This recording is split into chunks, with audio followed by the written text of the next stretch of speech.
पाकिस्तान में सियासी जमातों के मुख्तदर हलकों के साथ मुज़ाकरात बिल्कुल भी अनहोनी बात नहीं है। पाकिस्तान की हर बड़ी सियासी जमात या सियासी लीडर सियासी ज़रूरियात के तहत किसी न किसी दौर में मुज़ाकरात की राह इख्तियार कर चुका है, मगर अब मुज़ाकरात को लेकर जिस तरह की कन्फ्यूजन पाकिस्तान तहरीक इंसाफ फैला रही है, ये अपने अंदर एक सवालिया निशान है।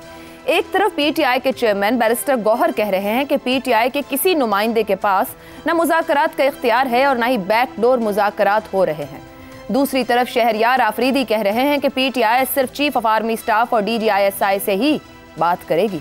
इमरान खान तो रोज़े अव्वल से मुज़ाकरात चाहते हैं, मगर दूसरी तरफ से रिस्पॉन्स नहीं मिला। अब जल्द मुज़ाकरात शुरू होंगे। पीटीआई के एक और रहनुमा शिबली फराज दावा करते हैं कि बानी पीटीआई ने सियासी जमातों से मुज़ाकरात करने की हिदायत जारी कर दी है, जबकि पीटीआई के तर्जुमान रऊफ हसन कहते हैं कि नून लीग, पीपल्स पार्टी और MQM के साथ कोई मुज़ाकरात नहीं होंगे।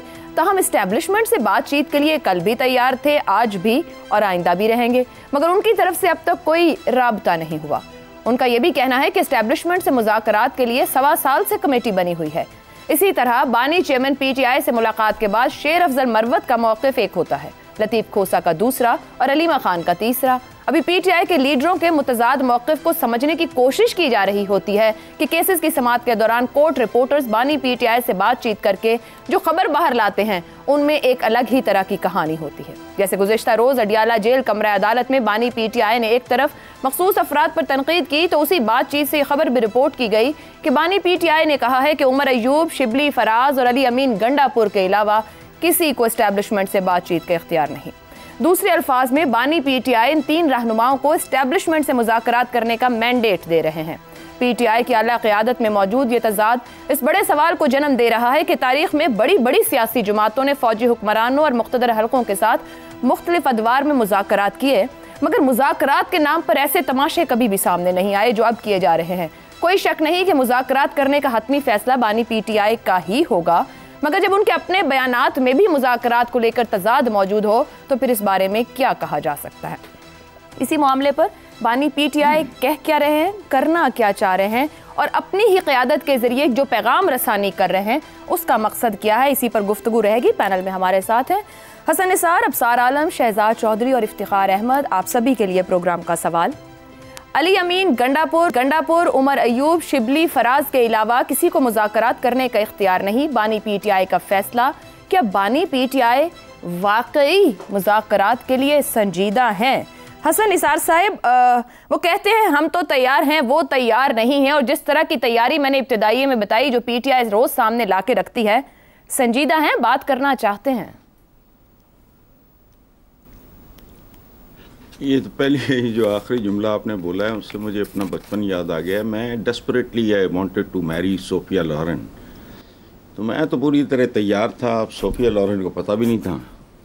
बहरहाल, ये आप इमरान से जेल में मेरी मुलाकात करा दें तो पूछ कर बताऊँगा, क्योंकि टेबे मारने या शॉट इन द डार्क वाली मेरी उम्र नहीं।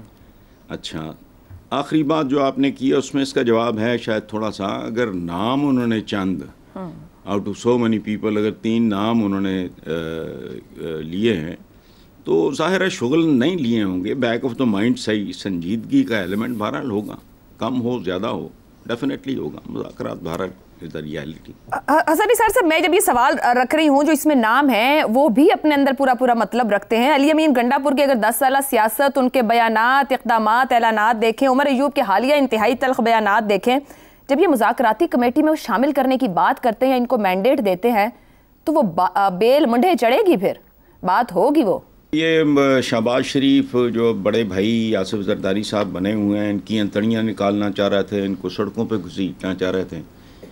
नवाज शरीफ इसी आसिफ जरदारी की गर्दन के पीछे पड़ा हुआ था, बात ज़बान पे ख़त्म हो गई थी, ज़बान कटने। तो ये कोई बात नहीं है, डज़न्ट मीन एनीथिंग।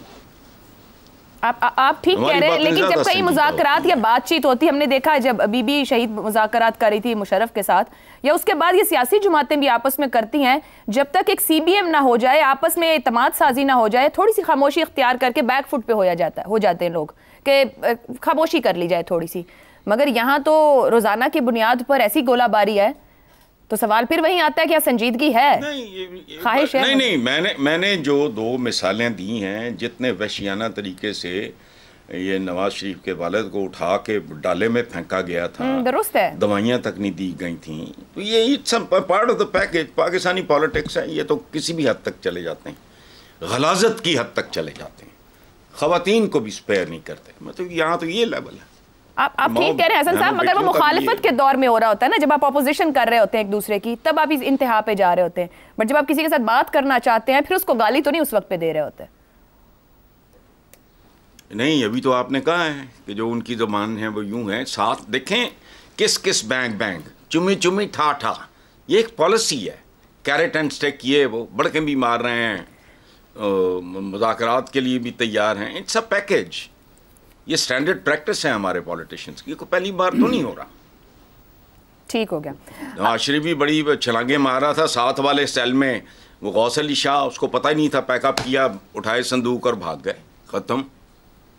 अदरवाइज ये भी बड़े मुजाहिद थे। तकरीरें सुनाए पिछले चंद महीनों की नवाज शरीफ की, यकीन ही नहीं आता, यकीन ही नहीं आता। मगर जब उन्होंने उनसे मुज़ाकरात किए तो वो खामोश हो गए। यहाँ पे ट्विटर भी बंद हो जाते थे नून लीग के, जब वो उनसे मुज़ाकरात करते थे या कुछ बात हो रही होती थी।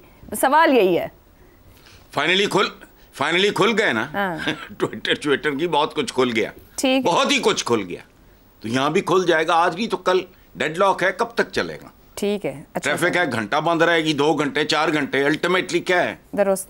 ये हमारे अंडर पासेस पे, नहर पे ही रहता हूँ मैं, मेरा रास्ता है, बाज़-औक़ात होता है 2-2 घंटे फंस जाता है बीच में अंडर पास में, कोई ट्रक श्रक या कोई इस तरह की फजूल चीज़, लेकिन खुल जाती है तो खुल जाएगा। ये भी इतनी देर ट्रैफिक बंद रहेगा, अच्छा ये भी एक तरीका है देखने का। अफसार साहब, दूसरे अहम सियासी मामलात की तरह मुज़ाकरात जैसे हसास मामले पर अभी मैंने अपनी इब्तिदाई मत की, पीटीआई के रहनुमाओं के जो मौक़िफ़ हैं उसमें बहुत ज़्यादा तजाद है। जो बाहर आता है एक नई बात या एक नया बयानिया या बात कैसे आगे बढ़ेगी की बात करता है। क्या बानी पीटीआई सोच समझकर सियासत खेल रहे हैं या फिर पीटीआई की वाकई कोई सियासी सिमत नहीं है? देखिए, आपके सवाल के जवाब जो है ना, आपने पहले आप भी कुछ अल्फाज आपने भी इस्तेमाल किए, हसन निसार साहब ने भी किए, उनमें से 3 अल्फाज मेरे जहन पे चिपक गए हैं। एक सोफिया लॉरेन, एक गोलाबारी और एक संजीदगी। अब देखिए, लैलपुरी के ख्वाब, लैलपुरी के आपने लैलपुरी के ख्वाब चेक किए, सोफिया लॉरेन। अब मैं यहाँ पे सोफिया लॉरेन के बारे में मैंने कुछ पढ़ता रहा हूँ, क्योंकि मेरे ज़माने से पहले की हैं वो, तो उसको तशबीह दी गई है इस्टेब्लिशमेंट के साथ। अब मैं सोफिया लॉरेन के बारे में क्या बताऊं कि अगर वो इस्टेब्लिशमेंट, तो इस्टेब्लिशमेंट क्या क्या करती रही। मैंने भी बायोग्राफी पढ़ी हुई है, आप देखने पे पाबंदी नहीं। वही ना मैं समझ रहा हूँ ना आपके, मैं आपके लैलपुरी, मैं देखिए लैलपुरिया तो मैं भी हूँ ना। अब सर साहब आपके ख्वाब समझ रहे हैं असल में। लैलपुरिया हूँ आज तो मैं तो सोच रहा हूँ कि लैलपुरिया किसी भी जनरेशन का हो, ख्वाब और जनरेशन बदल जाती है, वही रहते हैं, टारगेट वही रहते हैं उसी तरह के। खैर, तो बिल्कुल ठीक। अब उसमें देखें, अगर सोफिया लॉरेन के साथ किसी ने कोई बातचीत करनी है तो गोलाबारी इसीलिए की जा रही है कि संजीदगी है, और गोलाबारी का मकसद ये है कि हमारी तरफ तवज्जो करें, वरना ये गोलाबारी जारी रहेगी। तो गोलाबारी, अग्रेशन आप दिखाएंगे तो ही अगला मुज़ाकरात की कोई मेज़ पे आएगा ना। तो मुज़ाकरात की मेज़ पे अभी कोई नहीं आ रहा, इसका तो ये मतलब है गोलाबारी का।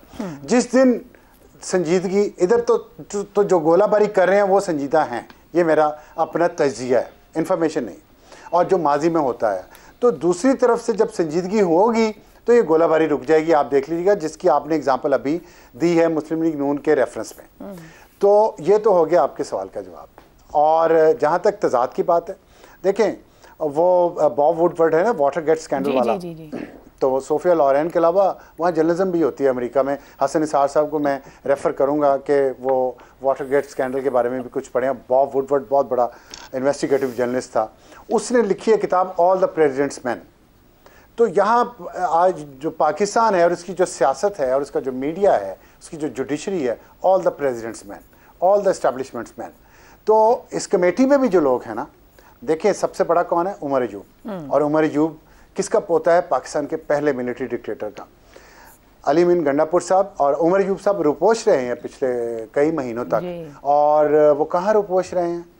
किसके पास, किसके महफूज हाथों में या महफूज जगह पे वो रहे हैं, ये देखने वाली और सोचने वाली बात है। उसके बाद आगे अलीमीन गंडापुर साहब जो चीफ मिनिस्टर हैं और वो भी रुपोश रहे हैं। वो कहाँ रुपोश रहे हैं उसके बारे में बड़ी कहानियाँ आप भी सुन रही हैं, मैं भी सुन रहा हूँ, लेकिन दोनों उमर अयूब और अलीमीन गंडापुर रुपोशी में महफूज रहे हैं, सेहतमंद रहे हैं।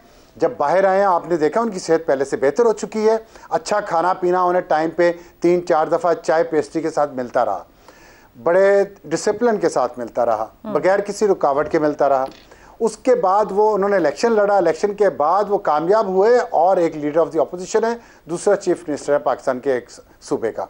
तीसरे शिबली फराज साहब, उनका भी बहुत अच्छे ताल्लुकात है इस्टेब्लिशमेंट से, मैं ज़ाती तौर पे गवाह हूँ। वो बहुत बड़ी बड़ी प्रेस कॉन्फ्रेंस करते रहे हैं उनके दिफा में, जो अब नहीं है, जिनका नाम आज काजी फायज इस्सा साहब ने लिया है आज हेयरिंग में, और उन्होंने कहा कि मैंने तो उनके ख़िलाफ़ फ़ैसला दे दिया था, आप लोगों ने कमीशन में उनको छूट दे दी है जनरल फैज़ को। तो ये जो ताल्लुकात है ना, ये कमेटी में इन लोगों के ताल्लुकात बहुत अच्छे हैं। तो इमरान खान साहब ने कमेटी बड़ी अच्छी बनाई है, सोच समझ के बनाई है। इन लोगों को डायलॉग करने का तरीका भी आता है उनके साथ, सोफिया लोरेन के साथ, और वो कर भी लेंगे क्योंकि उन्होंने माजी में ये डायलॉग करके दिखा दिया बारी बारी सब ने। तो ऐसी बात नहीं है। बात यह है कि दूसरी तरफ जो है ना, मेरा लैलपुरिया तो तैयार है, सोफिया लोरेन भी तो तैयार हो ना। तो फिर ये वही बदहवासी और नाकामी है जो ऐसे मुतजाद बयानात सामने आ रहे हैं, वहां तैयारी नहीं है। ठीक हो गया अबसार साहब, मेरा नहीं ख्याल, मैं बदहवासी नहीं कहूंगा इसको। प्लान स्टेटमेंट्स हैं, आप यूं कहेंगे ये प्लान स्टेटमेंट्स हैं। जी जी जी, कंफ्यूजन फैलती तो फैलती रहे, क्योस में से ही अपॉर्चुनिटीज निकलेंगी ना। क्योस ये पड़ा हुआ तो पड़ा रहे, स्टॉक मार्केट ऊपर नीचे होती है तो होती रहे, डॉलर रुपी रेशो ऊपर नीचे होती है तो होती रहे, पीटीआई को तो कोई नुकसान नहीं, मुल्क को नुकसान है जिसकी हीट जो है सोफिया लोरेन को पहुंचेगी। दुरुस्त।